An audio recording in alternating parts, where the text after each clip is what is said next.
But people always have to feel that they've got to find a meaning. For example, you get sick, and you've lived a very good life, and you've been helpful to other people and done all sorts of nice things. Then you get cancer, and you say to the clergyman, why did this have to happen to me? And you're looking for an explanation, and there isn't one. It just happened that way.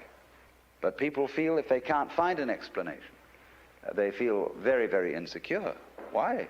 Because they haven't been able to straighten things out. The world is not that way. So the truth, in other words, what is going on, is of course a lot of wiggles.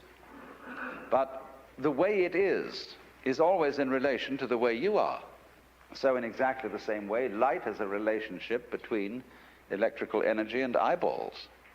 It is you, in other words, who evoke the world, and you evoke the world in accordance with what kind of a you are, what kind of an organism. One organism evokes one world, another organism evokes another world.